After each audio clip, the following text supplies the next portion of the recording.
Atheists, agnostics, long-haired weirdos, short-haired weirdos, vandals, hooligans. The government, hug the government, love the government, hug the government, love the government, hug the government, love. Welcome to the Politics Guys. I'm political scientist Michael Baranowski, an emeritus professor at Northern Kentucky University.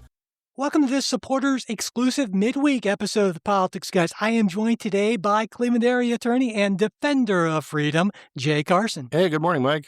Hey, Jay. So, as we alluded to in the weekend show, we had some weird technical difficulties, ended up losing a segment, having to re-record. It was a big mess, essentially. But as a result, this midweek show is going to be a little bit shorter than normal. I promise we will make it up to you at some point. I don't know how exactly, but it will happen. So anyway, sorry about that in advance. But why don't we just kind of kick things off by talking about, about Donald Trump or the Trump administration versus Anthropic.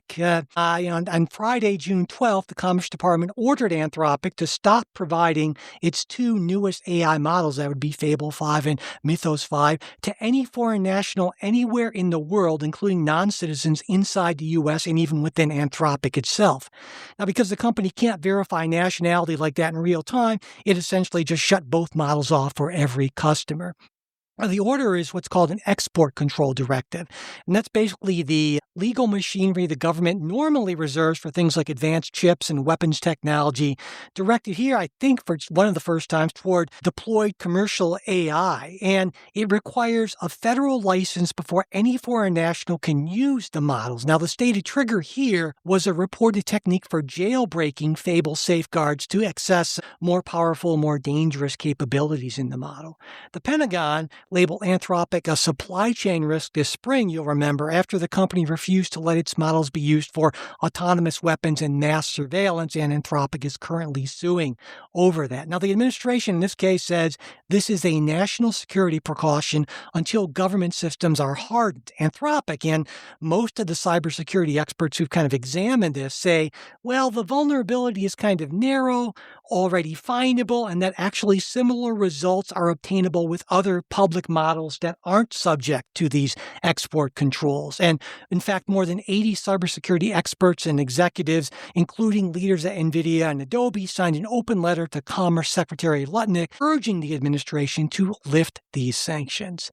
Now, the question I thought we could kind of work through here is whether this is a genuine safety intervention, the next move in a feud between the Trump administration and Anthropic, or maybe even the first instance of a much broader government control regime over what AI labs are allowed to ship and make available. So, Jay, I know you care a lot about national security, but you also care a lot about government not using national security as a pretext to pick winners and losers or to reward friends and punish enemies of the administration. You've got me right there, yes. So again, given that tension, where do you find yourself on this? Well, I find myself in the position of, if the Trump administration had not taken steps that it had earlier against Anthropic, I might have higher confidence that what they're saying is an actual national security problem. I don't know enough about AI and these two models or the potential exploitation of them to tell you that whether there's a national security problem. And that's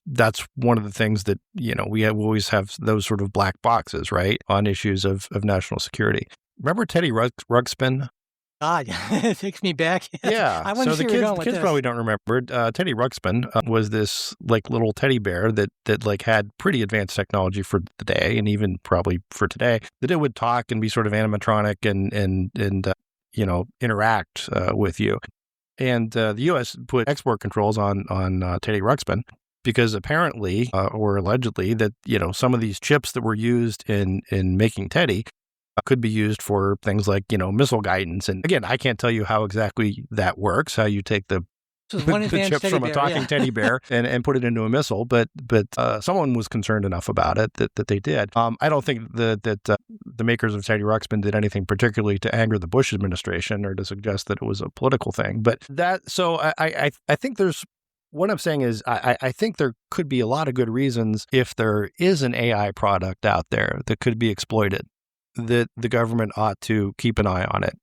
right? Because I think that is something of a even different than say Teddy Ruxpin. Once the toothpaste is out of the tube, on this, it's gone, and the stakes could be pretty high.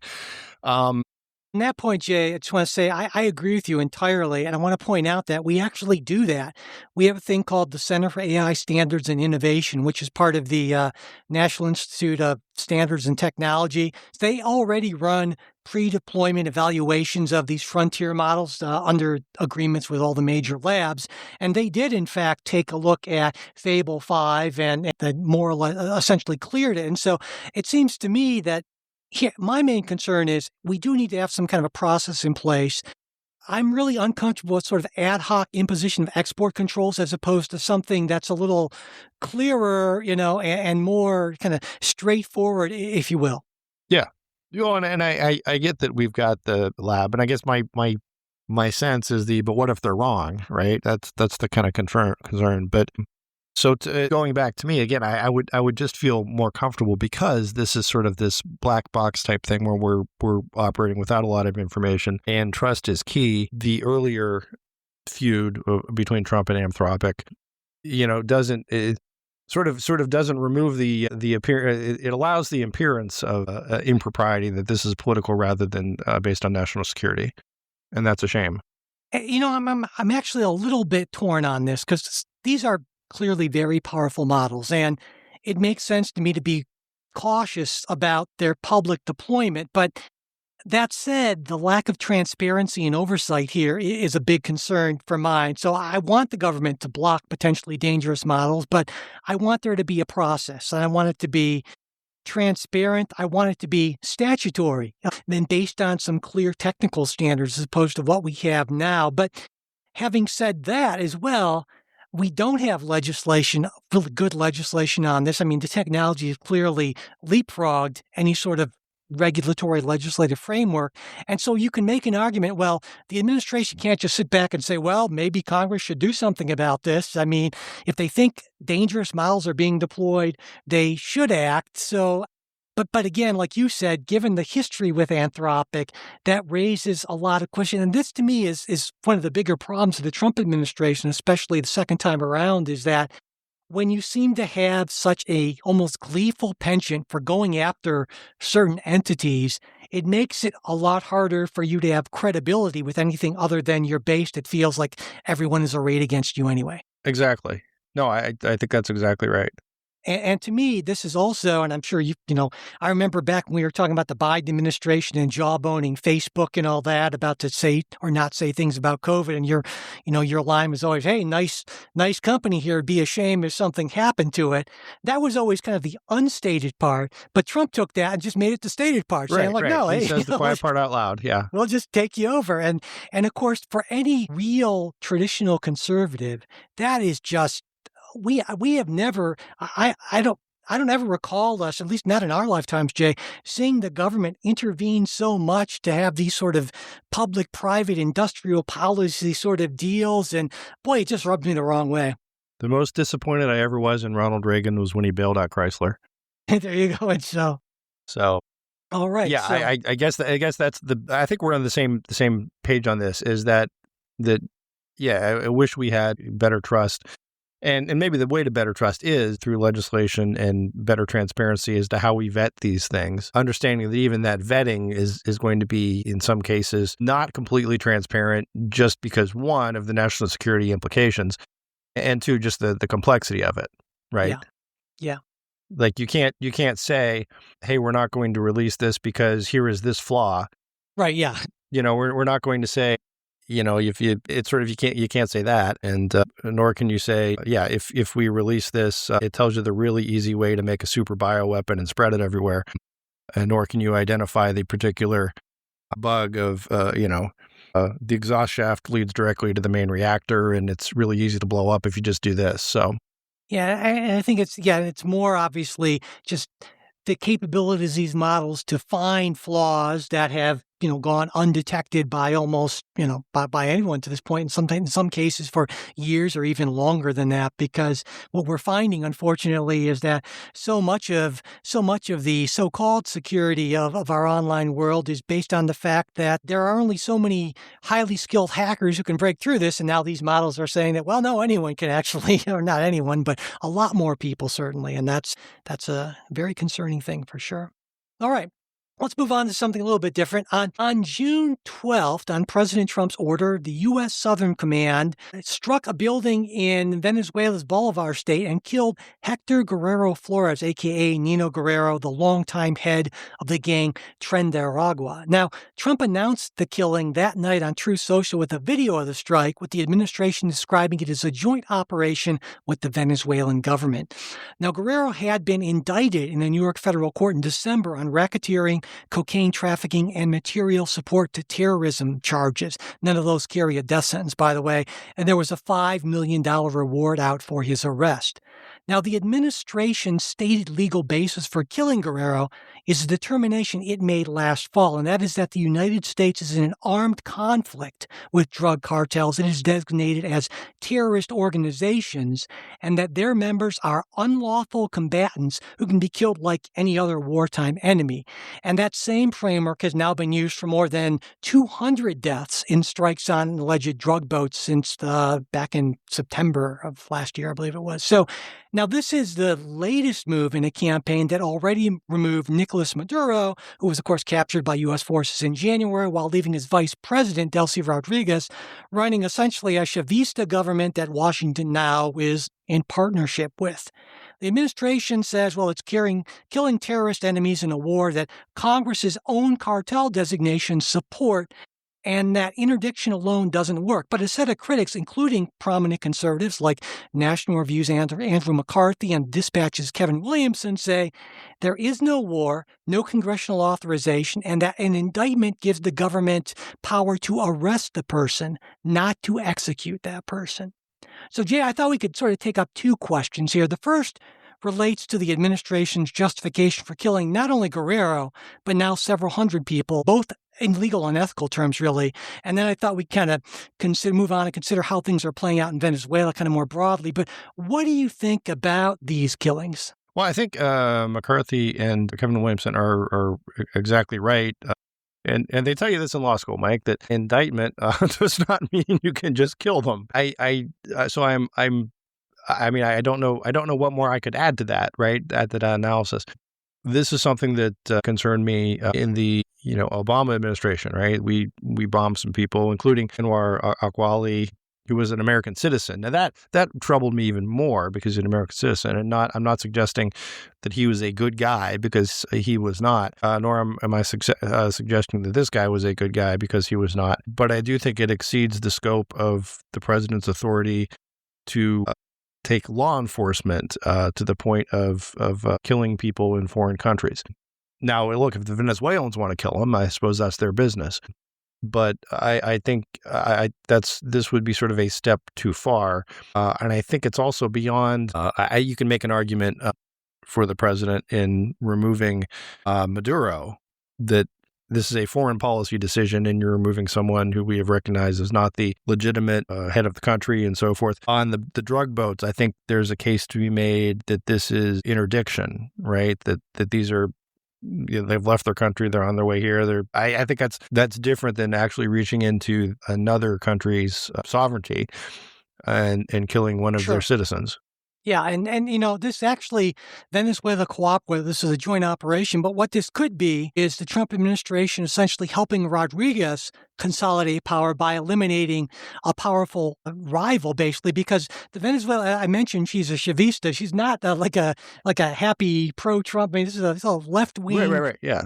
Corrupt person. I mean, and the extent to which Tren de Aragua is kind of intertwined in the drug business, is sort of intertwined in all kinds of ways in Venezuela's government. And so, remember, Trump chose to not support the opposition leader, Maria Corina Machado, even after she gave after he won the Nobel Prize. Yeah, and so he went with her corrupt vice president, with Maduro's corrupt vice president. And so what that means is that sort of state-embedded drug trafficking apparatus, that's mostly untouched. There haven't been elections. No one really expects any before maybe mid-2027 at the earliest, but oil exports are at the highest level they've been in 7 years. And so I think that was always Trump's, focus on this. He's fine with dealing with a corrupt left-wing leader as long as she says nice things about Trump and, keeps the oil pumping.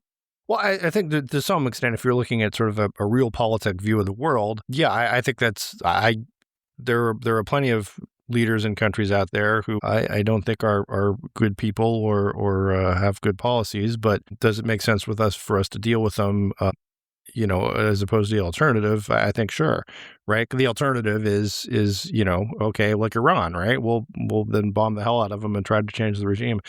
So I'm sympathetic to that, but it's again something else for us to actually weigh in on, especially someone who is, you would say, arguably subject to the U.S. justice system, having been indicted, to assist in just executing them. And the rationale, I think, is just super shaky, right? Essentially, the argument is drugs kill tens of thousands of Americans. Okay. But therefore, they constitute an armed attack on the U.S. in this conflict with the cartels, and we're just acting in self-defense. Even if you say, okay, well, if the true focus is drugs and not oil, well, most of the fentanyl reaching the U.S. comes from Mexico, and most of the cocaine comes from Colombia. So if this is really about drugs, we're picking a very odd target on this. Well, we'll get to them next. Yeah, there you go. We're just working through well, I kind of thought we would see this the same way because this is not exactly a shining moment for rule of law, but I think the Trump strategy makes sense by essentially saying, you know what, we're just killing bad guys. And I think for a lot of Americans, law is just kind of a nicety. And when we're talking about non-Americans who are bad guys, and he is a bad guy, there's no question. Is the world better off that the head of Tren de Aragua is dead?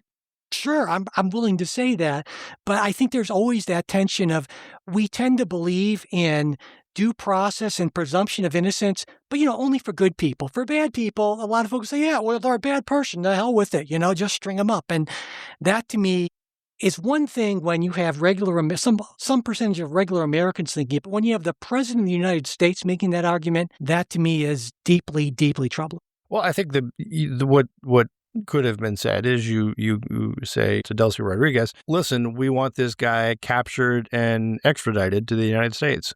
And that would be we can support you in that mission. Now, there's entirely the possibility that in that mission he gets killed, but that's different than just dropping a bomb on him. Sure. Yeah, absolutely. Okay.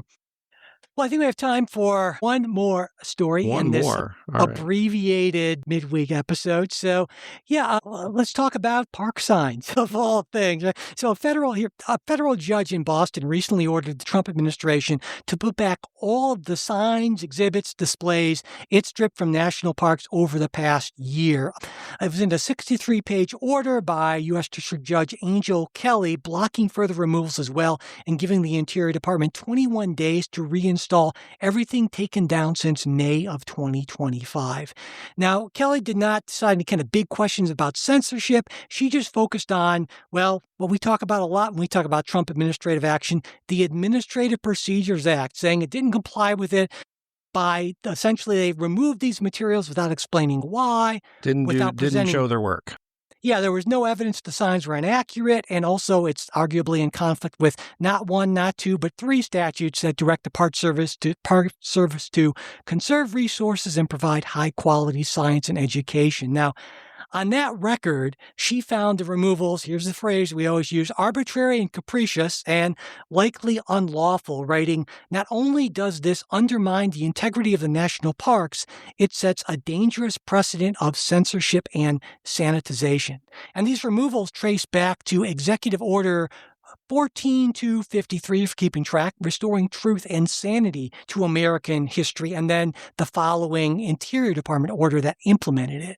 So the administration is just saying, hey, we're just carrying out this executive order, at least Interior is saying that, and says Kelly is just another liberal activist judge, and it's already appealed, of course, and asking that the ruling be paused. And Jay, I got to say, like I said, whenever we talk about a Trump administration action, it seems like the APA ends up coming into play.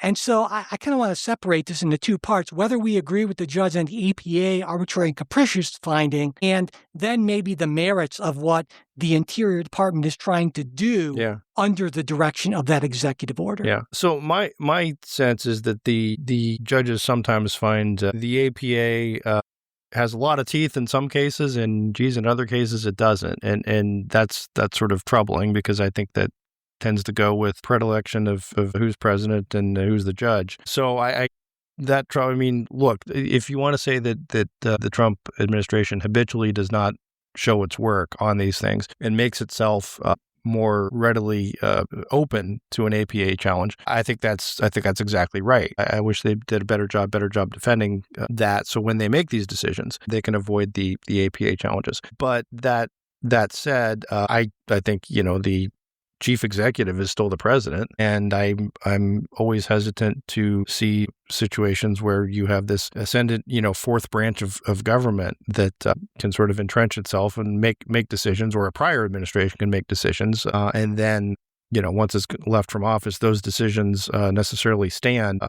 It's sort of that the rat only turns one way, and I think that's a problem. So I guess that's my concern is often APA enforcement appears to be selective, and that's it. Trump doesn't do himself any favors in how he approaches these things. But well, in this specific case, it was really weird in a way because, first off, executive orders are not royal edicts, right? And there's a difference. Right. And so what the Interior Department did in their order to implement it, what they basically did is to cite, to explain why they were doing this and their reason, authority for doing this. They just essentially cited the executive order as the authority, whereas the executive order itself, the statute, which says the secretary shall, Yeah, it says, this is standard language in these executive orders. This order shall be implemented consistent with applicable law, which includes, of course, the Administrative Procedures Act. And Interior didn't explain its reasoning. It didn't consider reliance interests. It didn't even attempt to make the case that any of these removed materials were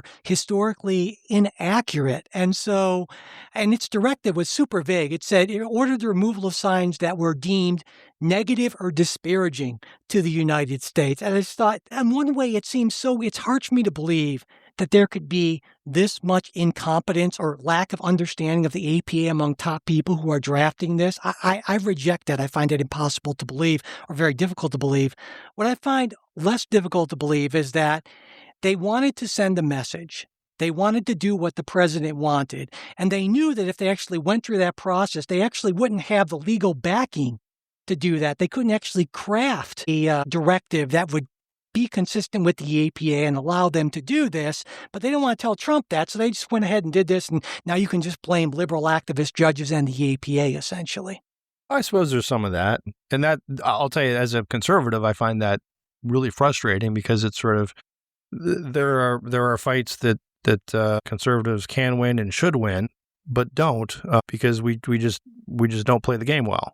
So I think that's troubling, and he could have done, there could have been a better, more narrow order and more spelled out that would have, and now look, I think this judge probably still would have said it violates the APA, because if Trump does it, it violates the APA. But I think you then make the better case for the rest of the people who watch these things, right, who care about these things, that you better your chances on appeal and when you get to the Supreme Court. So, I wonder in a way, Jay, if this might be, in a sense, Loper Bright coming back to kind of bite the administration. And what I mean, in a sense, for folks who aren't familiar with the reference, is that was the case in which the Supreme Court overruled Chevron, finding that courts shouldn't automatically defer to an agency's interpretations of laws and so forth. And certainly it doesn't help their argument, I would think, on appeal. Well, I would say yes and no, because to some extent, Loper Bright deals with giving deference to agencies when they're actually doing so. And this is almost, I think agencies should have broad latitude, and the president as the executive should have broad latitude to make policy. But, and again, we're talking about signs here. We're not talking about, the reading of of the scope of authority of a agency. Right. It's not like saying, oh, we think the FHA has the power to regulate all rental agreements in the country. You'd say, okay, Right. well, that's reading a power in there. This is more just you didn't follow you didn't dot your I's and cross your T's in making this decision. It sort of implies that the decision is yours to make, but you got to make it the right way. And I would read this almost more as a court sort of backup to Loper Bright, saying, all right, we're going to defer to former agency actions as opposed to new ones by, making sure, again, that ratchet only turns one way, or if you want to turn it the other way, you've got to do a lot of work. Yeah, that makes sense. All right. Well, with that, we will end this slightly shorter than usual, but again, promise but still really good. Yeah, exactly. Exactly. Like it's so. Hey, and if you are listening to this point, it means you are a supporter. Thank you so much for doing that, because without you, there was no way we could keep on doing this show week in and week out. And as always, before we go, a very special thanks to our fantastic executive producing team. They are Wilma Moreno, Daniel Toe, Ryan Beasley, Don Oglesby, Derek Schmidt, Dakota Heath, Jason Chrysler, Dave Dean, Jeremy Larson, Brian Matza, Jody Marie Miller, and Sean Fugate. And we'll be back with a new episode for you next week. We hope you'll join us.